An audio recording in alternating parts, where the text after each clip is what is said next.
Primero que nada, muchas gracias al doctor Adolfo Coendis, al comité científico por la invitación.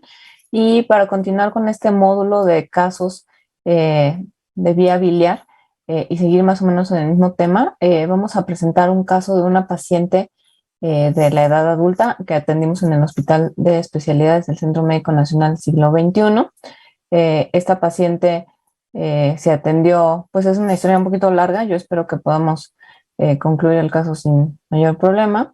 Y bueno, es una paciente femenina, 30 años de edad. Ella es originaria y residente de la Ciudad de México, soltera, católica, con escolaridad primaria y de ocupación empleada. Como antecedentes personales no patológicos, no hay relevancia para su padecimiento actual, pero entre los patológicos sí. La paciente fue diagnosticada con síndrome de Turner a los 18 años, y esto es porque se le hizo un abordaje para talla baja, y desde esa edad empezó con tratamiento con desogestrel y etinilestradiol con esquema de 21 por 7 días de descanso. Se conoce alérgica a dicloxacilina y como quirúrgicos tiene antecedente una apendicectomía abierta realizada a los 11 años de edad y una colecistectomía abierta a los 17 años, aparentemente por un cuadro de colecistitis aguda. Posterior a eso, no había estado completamente asintomática y empieza su padecimiento actual en agosto del 2018, en el que debuta con un cuadro de dolor abdominal acompañado de náuseas, vómito, ictericia, acolia, coluria y fiebre, por lo que de inicio acude a su Hospital General de Zona y ahí se establece como diagnóstico presuncional una colangitis. Dentro del protocolo, dentro del abordaje inicial que se le hizo en su Hospital General de Zona, se le realizó un ultrasonido del cual solamente contamos el reporte, en el que reportan un hígado de situación habitual con parénquima homogéneo y una ecotextura conservada, un conducto hepático común dilatado hasta 15 milímetros, con litos de aproximadamente 11 milímetros que obstruyen parcialmente la luz. Además, reportan la ausencia quirúrgica de la vesícula biliar y una esplenomegalia con un vaso de 12 centímetros. Con estos estudios, en su unidad de origen se concluyó que se trataba de una colangitis secundaria a una coleocolitiasis y se le realizó una CEPRE igualmente fuera de la unidad. Ella fue referida con estas imágenes, perdón por la calidad, pero es lo único que tenemos en el expediente. Y básicamente, como reporta en el procedimiento, es que se realizó precorte y colangiografía, evidenciando una vía biliar de 6 a 8 centímetros, fusiforme, compatible con un probable quiste de colédoco.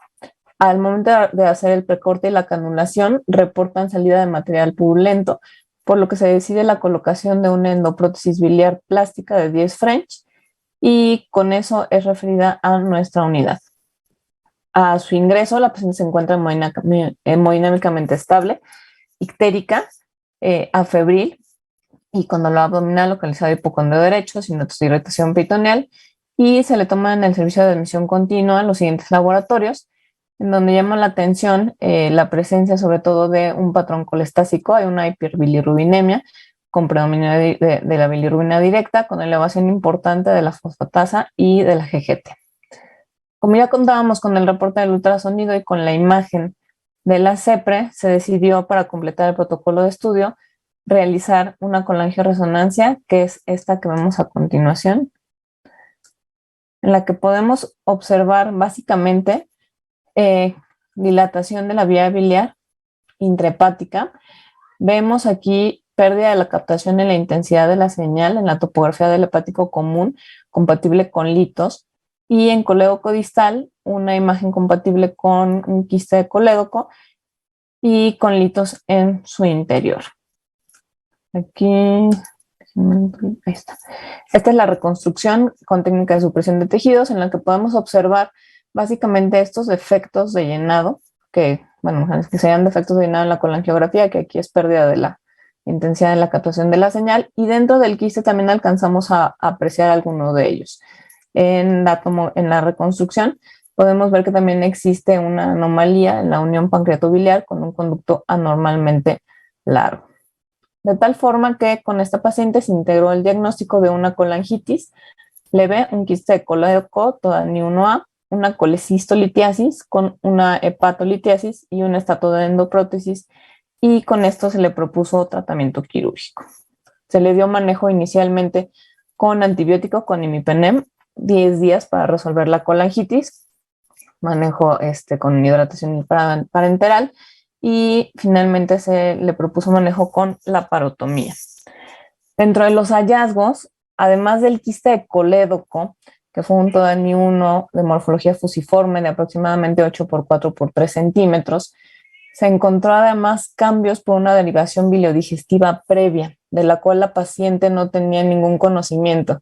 Entonces, aunque el doctor Varela se ría un poco de mi dibujito, la verdad es que no tenemos foto del transoperatorio, pero lo que encontramos fue algo así. Tenía una hepático yeyuno retrocólica anastomosada hacia la cara anterior de la vía biliar, que prácticamente excluía el quiste, pero que sí había paso filiforme de bilis, y encontramos litos tanto por arriba de la anastomosis como dentro del quiste colédoco. Y la verdad es que la paciente no tenía, pero ni idea. Entonces, consecuentemente, lo que se realizó fue desmantelamiento de ese hepático yeyuno, la resección completa del quiste colédoco, la extracción de los litos de la vía biliar intrahepática y una nueva hepático yeyuno anastomosis tipo Hipquinol, la hicimos con ampliación hacia el hepático izquierdo para dejar una luz anastomótica suficientemente amplia. La paciente, dentro del reporte histopatológico, nos reportaron únicamente el quiste colédoco con inflamación crónica leve, con algunos litos en su interior, distal a nivel de donde se hizo la resección, un fragmento mínimo de tejido pancreático sin alteraciones histológicas y sin evidencia de neoplasia. Dentro de su evolución, inició la vía oral sin incidentes, se egresó a su domicilio al cuarto día posoperatorio y el seguimiento se le dio como ambulatorio por consulta externa con PFH y ultrasonido. Aquí la paciente se operó el 4 de septiembre y llama la atención que para el mes de enero empezó a tener elevación de las pruebas de función hepática, sobre todo de la fosfatasa y de la GGT, lo cual se fue agudizando para el mes de junio. No tenía elevación de bilirrubinas y lo que sí se le solicitó fue el ultrasonido para ver si existía alguna alteración a este nivel. Entonces, aquí la pregunta es para los miembros del panel, con estos estudios de laboratorio, si creen que la paciente requería iniciar algún tipo de tratamiento o algún estudio de extensión, o si la seguimos vigilando.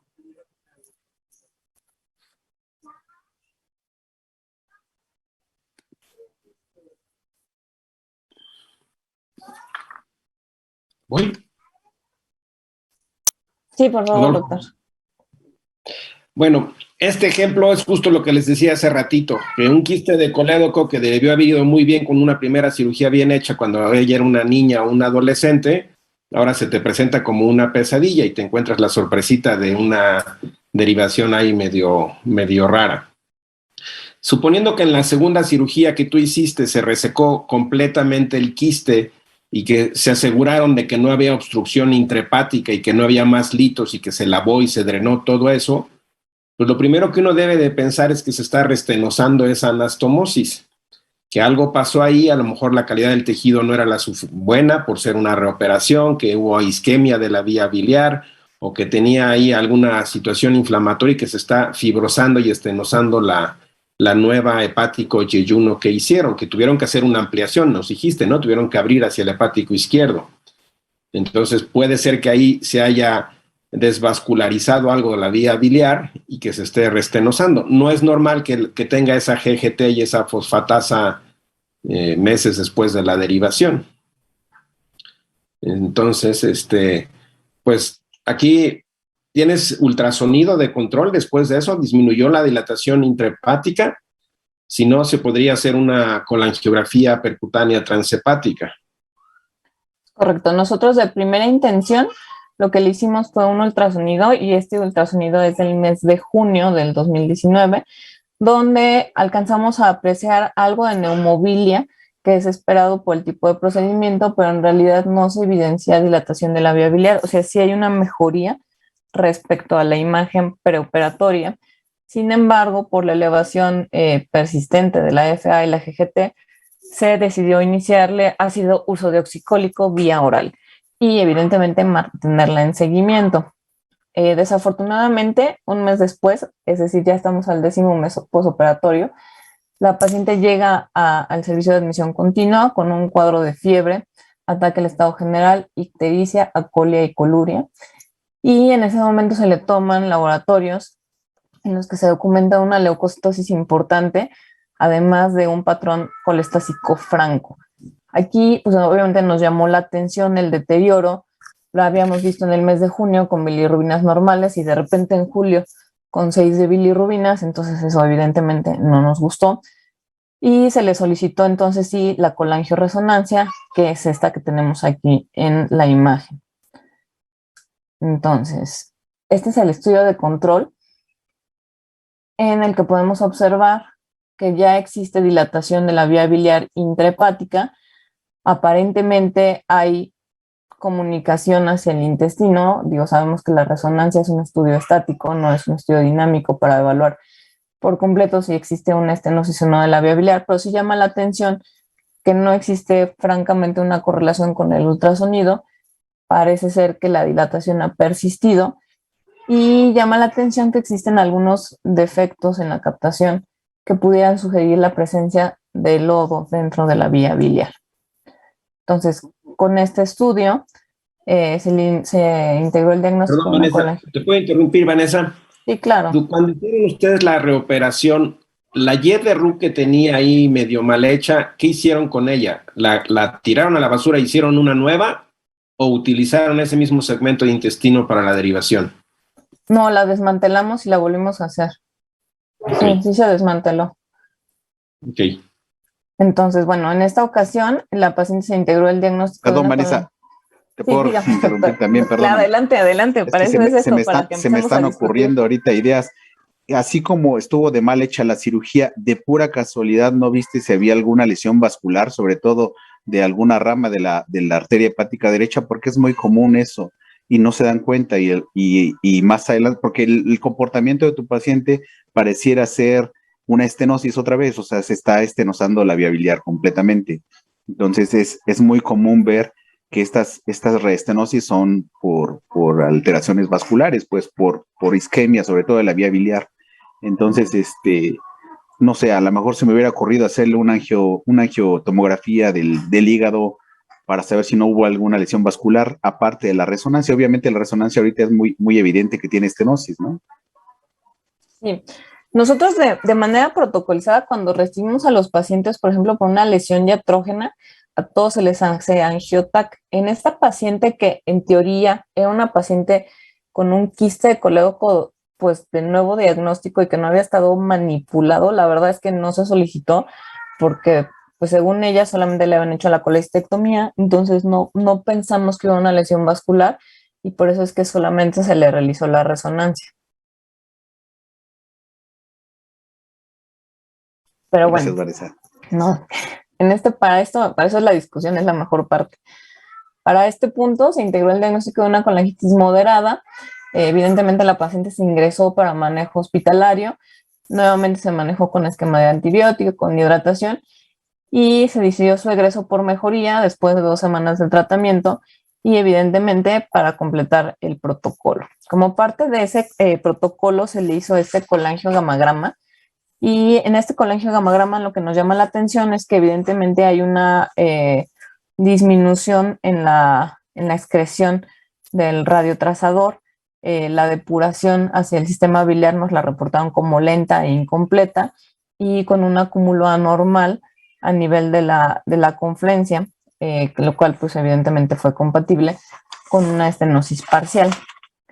Después de esto, la paciente reingresó en el mes de noviembre, nuevamente con un cuadro de colangitis, con fiebre, ictericia, prurito, acolia, y en esta ocasión no elevó leucos, pero sí persiste con niveles elevados de bilirrubinas, de fosfatasa y de GGT.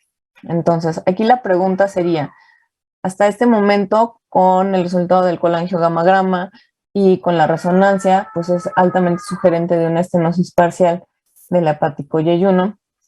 ¿Cuál sería la propuesta de manejo para esta paciente? Dilataciones percutáneas.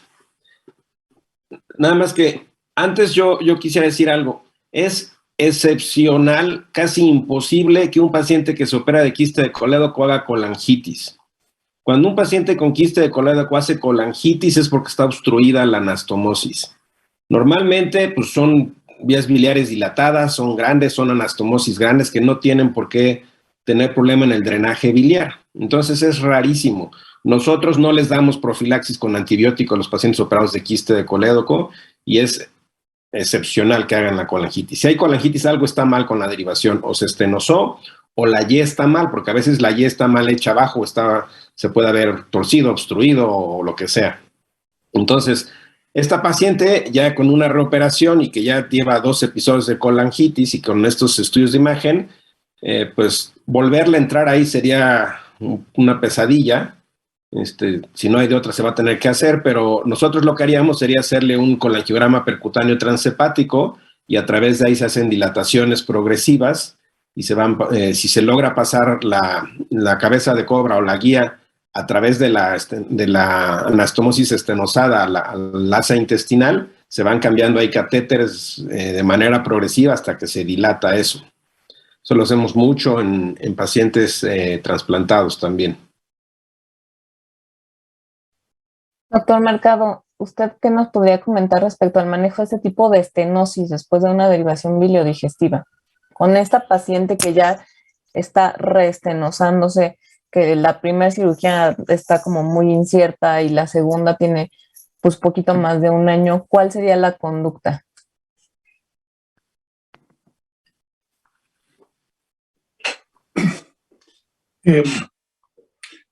Voy a regresar un poquito al primer caso.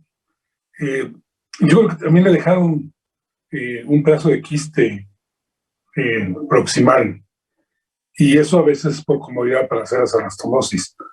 Y pues si se queda un pedacito de quiste proximal no es una buena cosa, pero bueno, a mí me llegan algunos casos como ustedes, de algunos que crecen y llegan después de los 17 años con nosotros, y algunos como estos que les quitan la vesícula y que a mí me cuesta un poquito de trabajo pensar que ya tienen un quiste congénito, sino que hacen una dilatación quística de la vía biliar. Una vez que tienen una intervención en la vía biliar, vesícula o lo que uno quiera, ya no puede uno etiquetar claramente qué es lo que ocurrió. Yo no estaría tan convencido, porque a lo mejor si el cirujano no vio el que quitó la vesícula, no vio el quiste de colédoco, pero siempre se queda uno pensando que seguramente lo debe haber visto, si es que lo tenía. Entonces uno siempre se pone a pensar que esto tenía una dilatación quística que ocurre. Les digo, yo tengo algunos casos de estos. Ya sabe, doctora Vanessa, que soy algo drástico en estas cosas. Yo le haría una hepatectomía izquierda. Yo creo que tiene una hepatolitiasis izquierda y que por eso le está produciendo cálculos ahí, y esto es producto de colangitis crónica yo creo que la lesión hepática derecha, a mí nunca me ha preocupado las lesiones, cuando menos iatrogénea de vía biliar. Las lesiones hepática derecha se comunican muy bien adentro, pero en este caso, como estoy viendo esa colangio, se ve que tiene cálculos que se producen en el lado izquierdo. Y esas hepatolitiasis secundarias, que son secundarias a colonización de la vía biliar, por más amplias que se la haga, necesitan hacerle realmente una gran cloaca para que esos cálculos que están estáticos y no se mueven, y de pronto se desplazan y obstruyen la derivación. Entonces yo veo muy buen derecho. Entonces yo, si le está repitiendo esas colangitis, yo le haría una hepatectomía izquierda.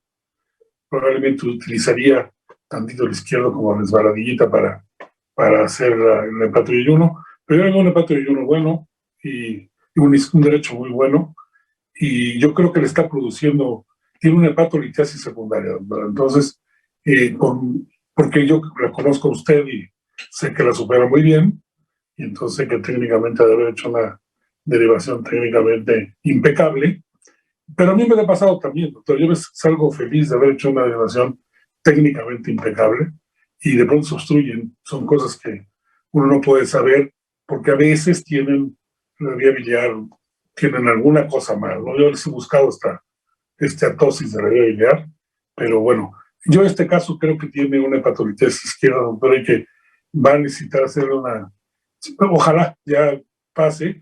Yo estaría de acuerdo con el doctor Varela en meter percutáneos y dilatar, y a veces, ahora pues, tenemos ahí unos chicos, buenos chicos, que hacen CEPES retrógrado, se meten a la vía biliar, el doctor Zamora, no Daniel, sino el otro doctor Zamora, se meten y llegan a la anastomosis y las dilatan, que es un poquito más amigable que vivir con férulas. Yo hay décadas usé férulas transhepáticas y son muy incómodas para los pacientes, y que se las cambiando. Pero estaré de acuerdo con el doctor Varela en principio, en manejarla con dilataciones, pero así como la veo, doctora, tiene una hepatolitiasis izquierda secundaria y que va a requerir hacer una reseccióncita izquierda y una buena derivación derecha, y siempre que tienen muchos cálculos, y es que son imposibles, por bien derivados que estén, son imposibles de tratar. Al principio, el doctor Germán, Germán, uno de los residentes, él ha hecho un análisis muy bueno, junto con Julio Cisneros también, de cómo se comportan las PFAs en el postoperatorio. Yo he platicado mucho con Emily Winslow y con el doctor Sarver de estas elevaciones de fosfatasa transitorias, pueden ser secundarias a colangitis segmentarias, pero aquí, y esta siempre se queda una con duda, pero se ve que los litos migran y obstruyen la derivación. Yo haría lo que dice el doctor Varela, esperaría tantito. El urso no le creo que tenga mucha utilidad. Me preocupa su esplenomegalia tantito, pero tiene plaquetas normales. No creo que esté ya hepatópata crónica por la obstrucción.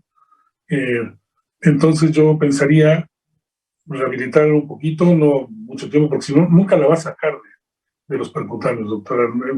Estas hepatolitiasis no la saca uno de los percutáneos.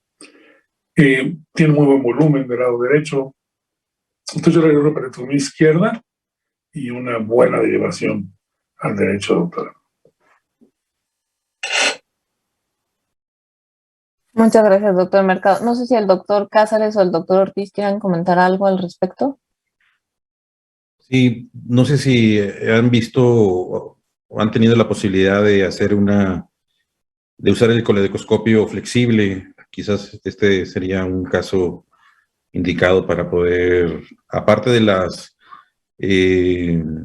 aparte de lo que se ha propuesto, no sé si el doctor Adolfo también tiene experiencia, pero pues, es evidente que en la porción izquierda es donde, como comenta el doctor Mercado, hay litos ahí de repetición, quizás valga la pena hacer una visualización directa ahí y poder remover esos litos ya una vez que se decida operar al paciente, ¿verdad? Porque creo que es una historia repetitiva. Doctor Ortiz. Fíjate, Vanessa, que yo tengo la experiencia, bueno, he operado, pues, básicamente nosotros operamos niños, pues, y tengo la experiencia de dos pacientes que hicieron algo muy parecido.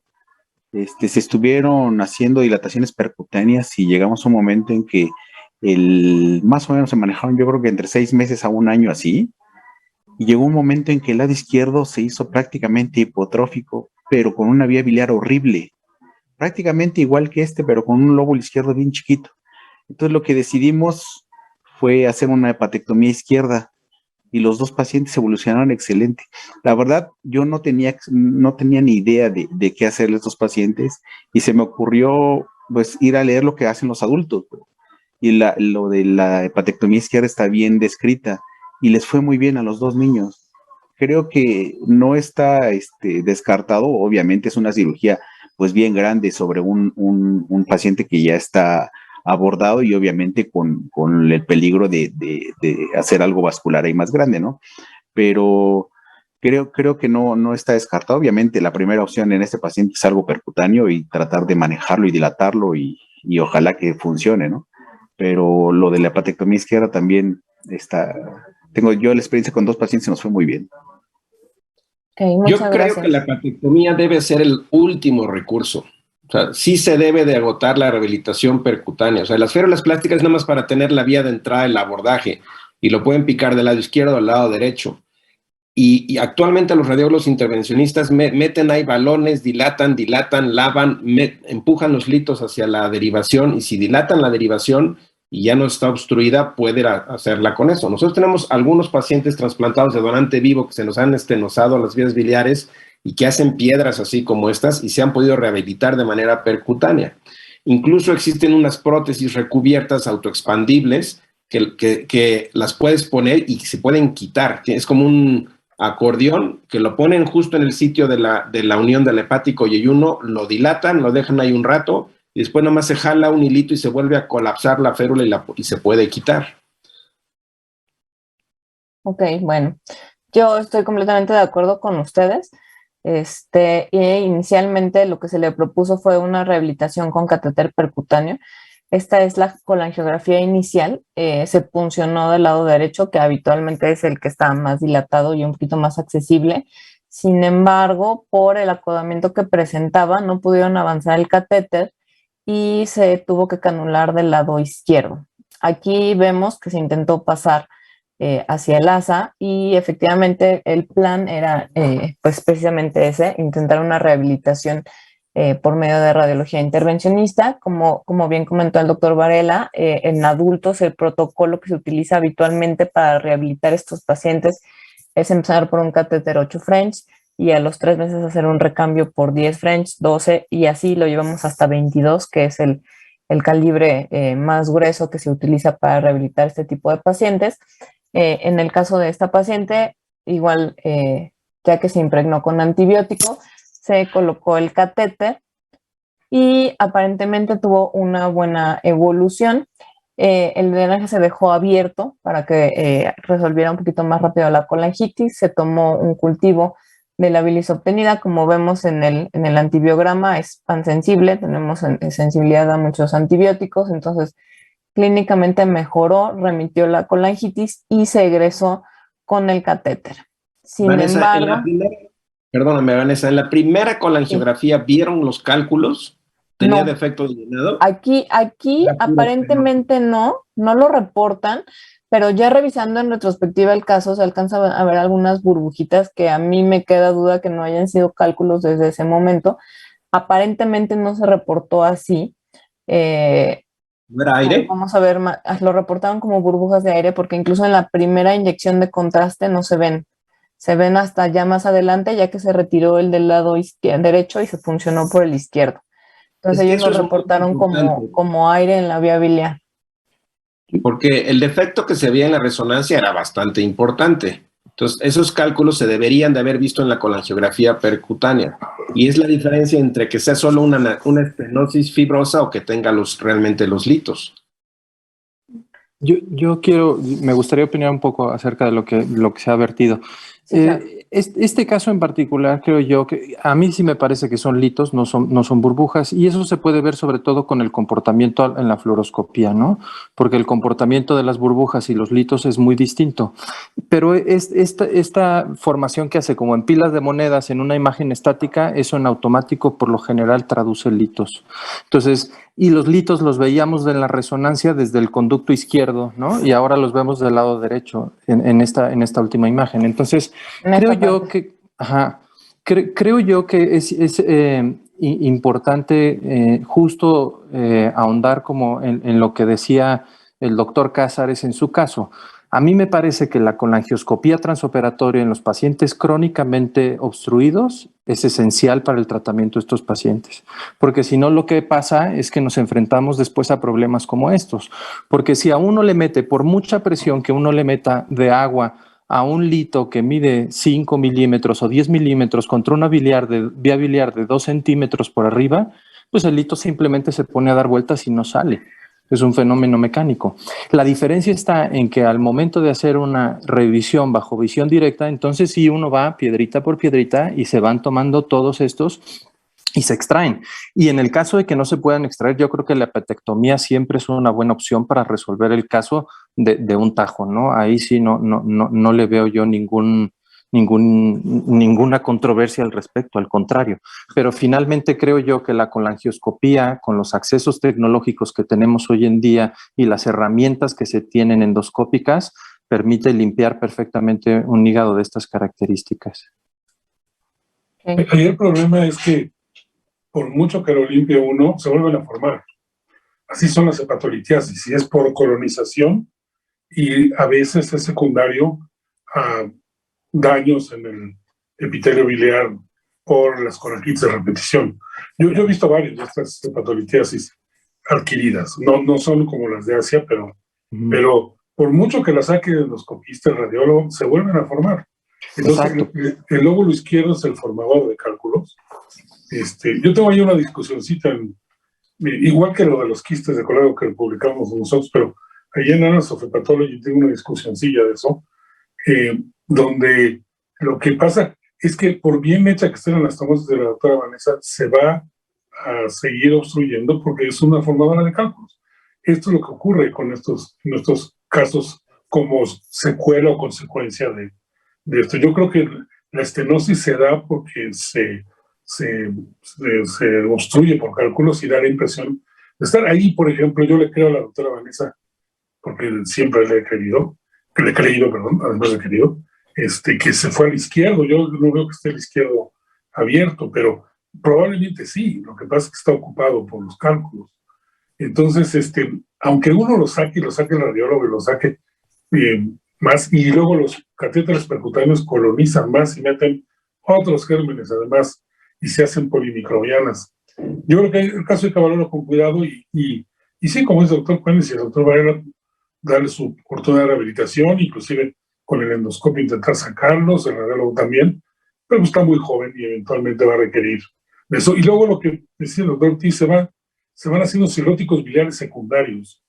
Si usted quiere convencerse más rápido, doctor, hágale una biopsia de cada lado, y si ya le ve cambios en el lado izquierdo, no le piense mucho para hacer la hepatectomía, porque le va a seguir produciendo cálculos y obstruyendo. Ok, muchas gracias, doctor Mercado. Vamos a seguir con el caso porque si no nos van a cortar la transmisión. Y bueno, la paciente se egresó con la idea de continuar con el protocolo de dilataciones percutáneas. Sin embargo, regresa el día 22 de noviembre, que fue al 11º día, prácticamente 3 días después de que fue de alta, por sangrado alrededor del catéter. Se le tomó una biometría en esencia de admisión continua, en donde vemos que hubo una baja en la hemoglobina de 2 gramos, una leucocitosis importante, la cual pues, se puede atribuir un poquito a la manipulación o más bien al sangrado, porque en realidad la paciente ya había completado sus 2 semanas con antibiótico. Vemos que las bilirrubinas mejoraron respecto al ingreso, pero todavía están un poquito elevadas, y llama la atención la prolongación de los tiempos de coagulación. Evidentemente es una paciente que ya empieza a hacer daño hepático crónico, y se decidió hacer una colangiografía de control para ver dónde estaba ese catéter, si había necesidad de recolocarlo, además de la transfusión de plasmas para corregir la coagulopatía. Esta es la colangiografía 2 semanas después, donde efectivamente llama la atención estos defectos de llenado que sugieren la presencia de litiasis, pero que en esta ocasión reportaron como probables coágulos. El catéter se dejó in situ, no se pudo avanzar. Si se dan cuenta, el extremo del catéter está hasta el hepático derecho, no se pudo avanzar transanastomótico, y se citó para el mes de enero para un nuevo intento de avanzar hacia la anastomosis. Este es otro corte de la misma colangiografía de noviembre, pero básicamente vemos que la anastomosis está permeable y estos defectitos que se ven por acá, que son, como ya comentamos, compatibles con hepatolitiasis. La paciente regresa en enero con salida incidental del catéter y en esta ocasión no hay evidencia de sangrado, pero la paciente ya no acepta la recolocación.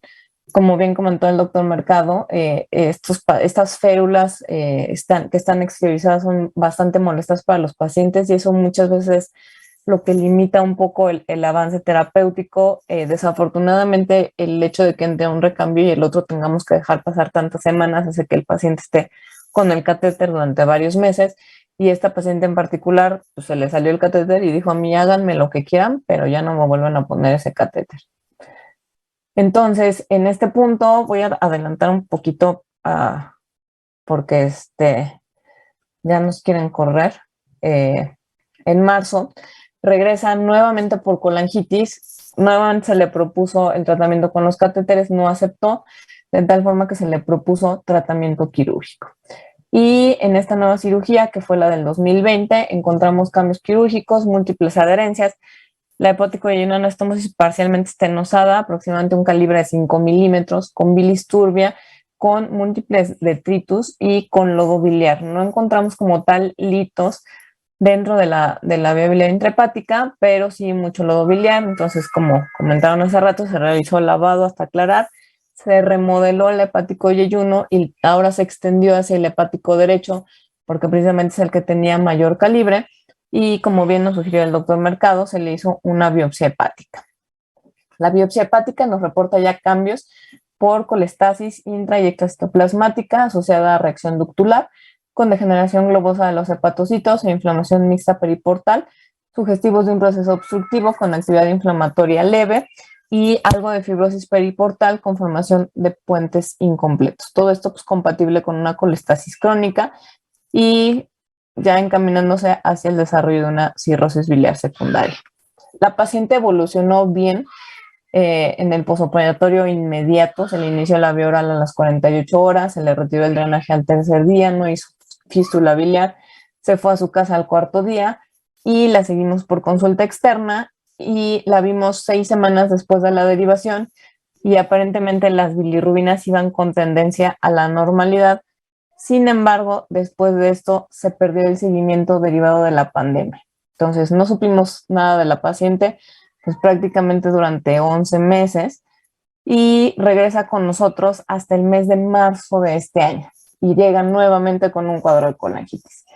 Llega con ictericia, colia, prurito, con hepatomegalia y hepatalgia y con un franco patrón colestásico, las bilirrubinas totales en 8, con FA de 700 y una GGT de 378. Y en este punto se le realiza nuevamente una colangioresonancia, que es esta,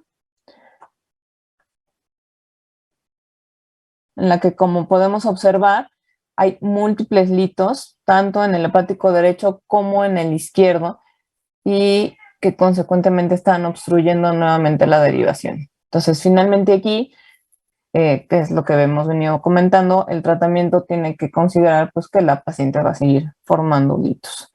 Aquí, evidentemente, pues lo que ya se comentó, se integró nuevamente el diagnóstico de estenosis hepático yeyuno de una hepatolitiasis y aquí voy a tratar de resumir un poquito todo lo que ya se ha venido comentando. Finalmente se le propuso tratamiento quirúrgico, le hicimos un abordaje abierto, el hígado evidentemente estaba colestásico, una hepatomegalia importante, ya algunos datos incipientes de hipertensión portal, y en esta ocasión sí se le realizó la colangioscopía, eran demasiados litos como para intentar lavarlos. Entonces, dentro de la colangiografía transoperatoria podemos observar cómo dentro de la vía biliar intrahepática hay muchas natas purulentas, múltiples litos. La verdad es que no, con pura irrigación no había forma de sacarlos. Se tuvo que hacer una extracción activa con canastilla de Dormia, como vemos aquí, pero finalmente pudimos corroborar que la vía biliar quedó completamente limpia. Esto es una parte de los litos que se extrajeron. Sin embargo, bueno, sabemos que las posibilidades de que este problema recurra son muy altas. La paciente inició la vía oral a las 48 horas y a las 72 horas empezó con un cuadro de taquipnea y dificultad respiratoria. Evidentemente, en el contexto de un posquígico inmediato, pues lo primero que pensamos es que puede ser alguna complicación tromboembólica.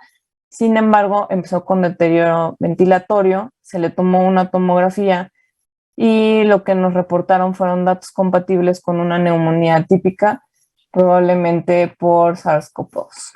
Entonces, se reportó como un CORAT5 con PCR negativa. Esta es la tomografía de tórax, que como ven tiene pues, toda la imagen en vidrio despulido, las lesiones satélite, clínicamente con todo el comportamiento de una neumonía por COVID, y la paciente tuvo que ser trasladada hacia área COVID. En el área COVID se manejó con apoyo de oxígeno con mascarilla de alto flujo, no requirió intubación, pero lo que sí observamos es que empezó con una elevación importante de bilirrubinas postquirúrgica, sugerente de una lesión, pues más bien como de una lesión isquémica. Entonces, aproximadamente para la tercera semana posoperatoria, las bilirrubinas totales se elevaron casi hasta 30, y la paciente, al estar en el área de aislamiento, no era posible hacerle, la verdad es que mucho, ni de imagen, ni de intervencionismo, ni de nada. Entonces recibió un manejo médico y empezó a mejorar, pero ya quedando con secuelas de daño hacia el hígado.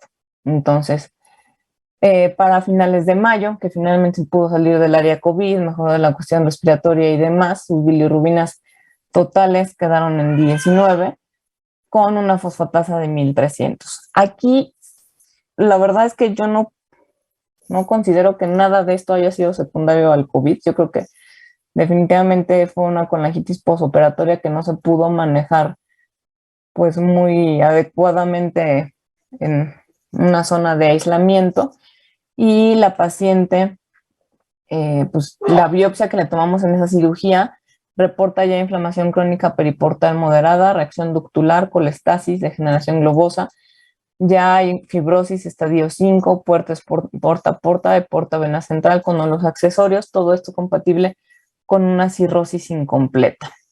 Finalmente se pudo egresar a domicilio en mayo del 2021, pero ya con datos de insuficiencia hepática y de hepatopatía crónica, pues, secundario a toda esta evolución tan tórpida. Me parece que ya estamos prácticamente sobre el tiempo. Tenemos algunos minutos para si alguien quiere comentar algo. La verdad es que esta paciente yo creo que para este punto va a requerir un trasplante, pero me interesa mucho escuchar la opinión de todos los expertos del panel. Cuando tuvo esta elevación posquirúrgica tan importante de bilis en el COVID, ¿cómo estaban las transaminasas? ¿También se elevaron las transaminasas? Sí, también se elevaron, daban entre 700 y 1000. Pues eso habla más, a lo mejor, de algo vascular, ¿no?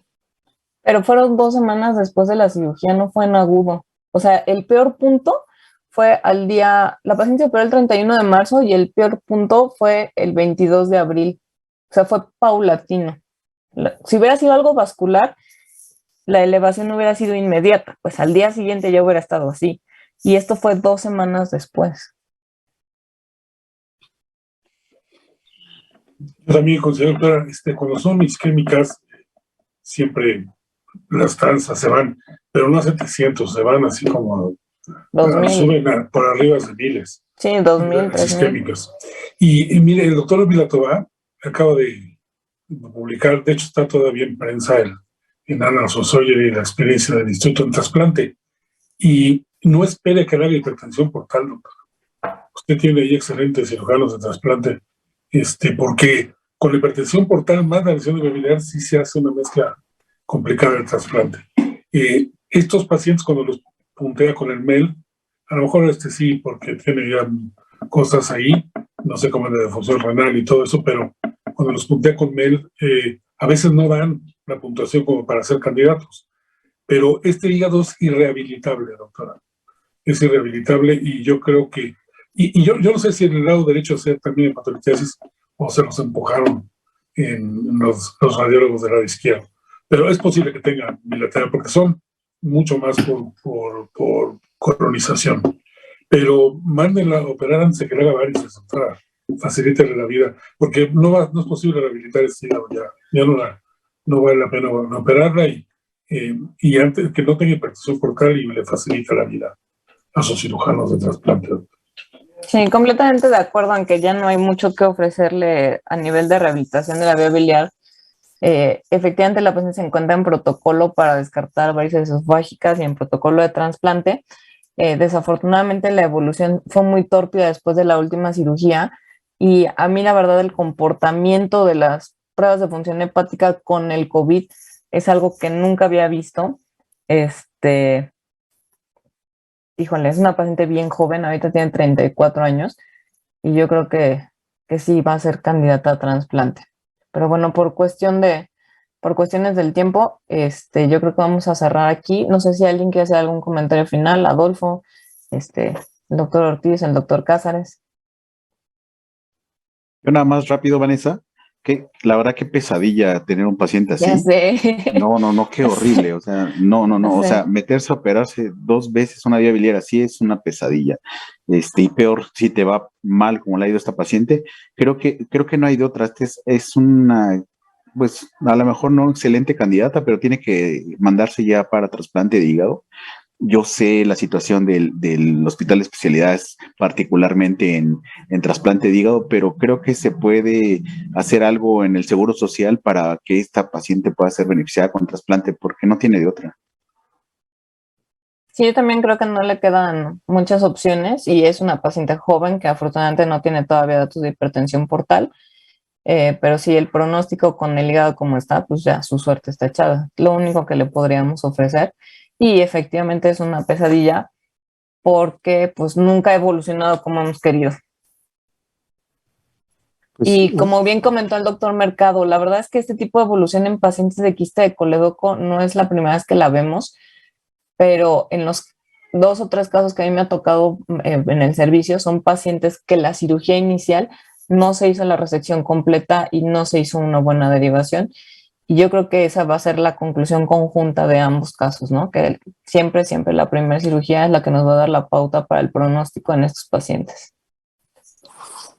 y yo creo que con este comentario sumamente acertado y que yo creo que es la conclusión que debemos de tener acerca de los quistes de colédoco, cumplir con todos estos criterios de una buena resección y reconstrucción, pues daremos por terminado este módulo. Agradezco muchísimo a todos los participantes que nos hicieron favor de dedicar su tiempo y compartirnos sus casos. Muchísimas gracias a todos. Muy buenas noches. Gracias a ti, Adolfo, y al comité organizador y a todo nuestro panel. Y buenas noches.